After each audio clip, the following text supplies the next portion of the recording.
விண்வெளி நாயகா விடியல் வீரா. இப்ப ஏன் இந்த பாட்டை பாடுறான்னு யோசிக்கிறீங்களா?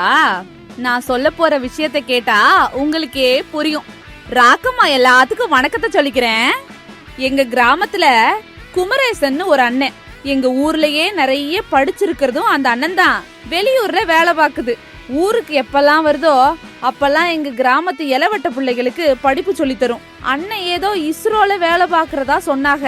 இஸ்ரோனா என்னன்னு நாங்க எல்லாரும் அண்ணனை கேட்டு நச்சு புட்டோம். அப்பதான் அண்ணன் அதை பத்தி ரொம்ப விளக்கமா சொல்லுச்சு. அது என்னன்னா, ஜவஹர்லால் நேரு ஐயா பிரதமரா இருந்தப்ப பாபா அட்டாமிக் ரிசர்ச் சென்டரை ஆரம்பிச்சிருக்காரு. அதுக்கப்புறம் இன்கோஸ் பார்னு அதுல ஒரு அமைப்பு உருவாயிருக்கு. அந்த அமைப்பு தான் இந்தியாவோட முதல் ராக்கெட்டையும் ஏவுச்சான். அதுல இருந்து உருவானதான் இஸ்ரோ. இப்படி இந்தியாவோட மகத்தான திட்டங்களான சந்திரயான், மங்கள்யான் இதெல்லாம் உருவான பெருமை இந்த இஸ்ரோக்கு தான் இருக்கு.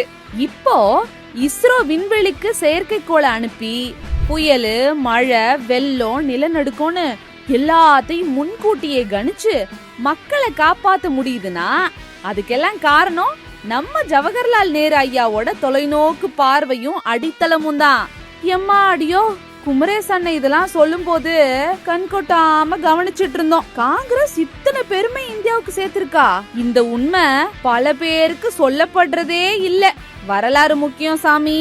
வரலாற மாத்த முயற்சி பண்ற தலைவர்களை மாத்துற இடத்துலதான் மக்கள் இருக்காங்க.